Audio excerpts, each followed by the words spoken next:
വൈദ്യുതിക്കിണിയിൽ നിന്ന് ഷോക്കേറ്റ് 15-കാരൻ മരിച്ച സംഭവത്തിലെ മുഖ്യപ്രതി കോൺഗ്രസ് പ്രവർത്തകനായ വിനീഷിനെ 14 ദിവസത്തേക്ക് റിമാൻഡ് ചെയ്തു.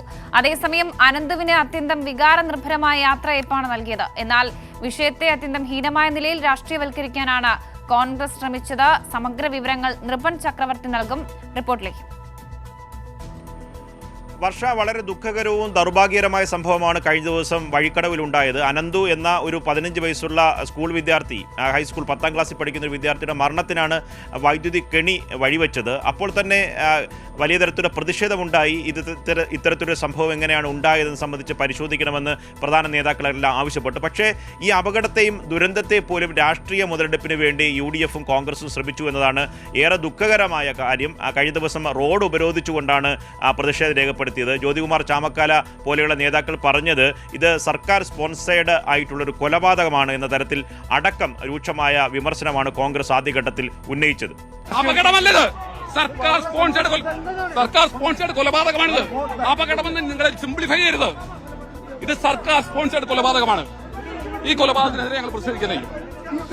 അതുമാത്രമല്ല, CPM-ന്റെ പോളിറ്റ് ബ്യൂറോ അംഗമായിട്ടുള്ള രാത്രി ആശുപത്രിയിലേക്ക് എത്തുന്ന വഴി വിജയരാഘവനെ റോഡിൽ ഈ സമരക്കാർ തടയുക പോലും ചെയ്തു. അതുതന്നെയാണ് LDF-ന്റെ സ്ഥാനാർത്ഥി M. സ്വരാജ് ചോദിച്ചത്. ഈ അടിയന്തര സാഹചര്യത്തിൽ ആശുപത്രിയിൽ ചികിത്സ നൽകേണ്ട സമയത്തിൽ എന്തിനാണ് ഇവർ റോഡ് ഉപരോധിച്ച് ജനങ്ങളെ തടയുന്നത്? ആശുപത്രിക്ക് മുന്നിൽ പോലും ജനങ്ങളെ തടയുന്ന അവസ്ഥയുണ്ടായി. പക്ഷേ ഇന്ന് രാവിലെയോടുകൂടി കാര്യങ്ങൾ ആകെ മാറി മറിഞ്ഞു. കാരണം ആദ്യഘട്ടത്തിലെ ഈ ആരോപണത്തിൽ ഉറച്ചു നിൽക്കാൻ UDF-ന് കഴിയാത്ത സ്ഥിതി ഉണ്ടായി. കാരണം അത് ഈ പ്രതി എന്ന് പറയുന്നത് കർഷകനല്ല, അങ്ങനെ കമ്പിവേലി ഉപയോഗിച്ചതല്ല, വൈദ്യുതി കമ്പി ഉപയോഗിച്ചതല്ല, വന്യമൃഗങ്ങളിൽ നിന്ന് രക്ഷ നേടുന്നതിന് ഉപയോഗിച്ചതല്ല, മറിച്ച് വന്യമൃഗങ്ങളെ, പ്രത്യേകിച്ച് കാട്ടുമൃഗങ്ങളെയും കാട്ടുപന്നിയൊക്കെ പിടിച്ച് കച്ചവടം നടത്തുന്ന ആളാണ്, ഇറച്ചി മാംസ വ്യാപാരം നടത്തുന്ന ആളാണ് വിനീഷ് എന്നയാൾ. അദ്ദേഹം കോൺഗ്രസിൻ്റെ പ്രവർത്തകൻ മാത്രമല്ല, അദ്ദേഹത്തിൻ്റെ കുടുംബമാകെ ആ കോൺഗ്രസിൻ്റെ നേതാക്കളുമായി വളരെ ബന്ധമുള്ള ആളാണ് എന്ന കാര്യം തെളിവായി വന്നു.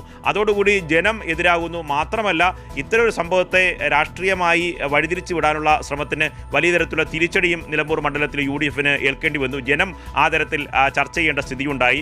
CPM-ന്റെ പോളിറ്റ് ബ്യൂറോ അംഗമായിട്ടുള്ള A. വിജയരാഘവൻ പറഞ്ഞത് എന്തിനേയും സംഘടിതമായ രാഷ്ട്രീയ മുതലെടുപ്പിന് വേണ്ടി ശ്രമിക്കുന്നു UDF എന്ന ആരോപണമാണ് അദ്ദേഹം ഉന്നയിച്ചത്. അപകട മരണത്തെ പോലും രാഷ്ട്രീയ ആവശ്യത്തിന് ഇടതുപക്ഷ ഗവൺമെന്റിനെതിരായും നമ്മുടെ മുഖ്യമന്ത്രിക്കെതിരായും ഉപയോഗിക്കുന്നു എന്നുള്ളതാണ്.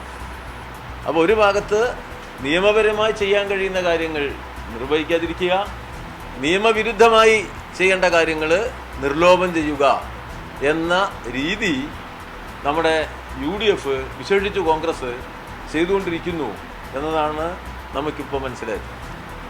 ഏറെ സങ്കടകരമായ കാര്യം വർഷ, ഇന്ന് ആ കുട്ടിയുടെ സംസ്കാര ചടങ്ങുകൾ കഴിഞ്ഞു. വളരെ ദുഃഖാർത്ഥരായി ആ ഒരു ഗ്രാമം മുഴുവൻ അവിടേക്ക് ഒഴുകിയെത്തുകയായിരുന്നു. സ്കൂളിലേക്ക് പൊതുദർശനത്തിന് വെച്ചപ്പോൾ കുട്ടികൾ, കൂടെ പഠിക്കുന്ന കുട്ടികൾ നിറഞ്ഞ കണ്ണോടുകൂടി അവസാനം ഒരു നോക്ക് കാണാൻ അനന്തുവിനെ കാണാനെത്തി. അധ്യാപകർ പലരും വിങ്ങിപ്പൊട്ടി. സ്കൂൾ കോമ്പൗണ്ടിൽ നിന്ന് നേരെ വീട്ടിലേക്ക് കൊണ്ടുപോയി. അവിടെ മണിക്കൂറുകൾ വച്ച ശേഷമാണ് വലിയ തരത്തിൽ തിരക്കുണ്ടായിരുന്നു. ആൾക്കാരുടെ വലിയ തരത്തിലുള്ള ഒരു ഗ്രാമം മുഴുവൻ രാഷ്ട്രീയത്തിന് അതീതമായി സാധാരണ മനുഷ്യർ ഒഴുകിയെത്തുന്ന കാഴ്ചയാണ്. പ്രധാനപ്പെട്ട രാഷ്ട്രീയ സാമൂഹ്യ രംഗത്തെ പ്രഗത്ഭരൊക്കെ തന്നെ അവിടെ എത്തിച്ചേർന്നു. ആ കുടുംബത്തിനൊപ്പം ആ സങ്കടത്തിൽ പങ്കുചേർന്നു. ഉച്ചയ്ക്ക് ശേഷമാണ് പൊതുദർശനം പൂർത്തിയാക്കി സംസ്കാര ചടങ്ങുകൾ പൂർത്തിയാക്കിയത്. ഒപ്പം തന്നെ സർക്കാരിൻ്റെ ഭാഗത്തു നിന്നുള്ള ശക്തമായ ഇടപെടലുണ്ടാകും. ആ പ്രതിയെ അപ്പോൾ തന്നെ അറസ്റ്റ് ചെയ്തു. തുടർന്ന് മനഃപൂർവ്വമായ നരഹത്യ അടക്കമുള്ള കേസിലേക്ക് പോയി. ജില്ലാ ക്രൈംബ്രാഞ്ച് ഇപ്പോൾ ഈ കേസ് അന്വേഷിക്കുന്നുണ്ട്.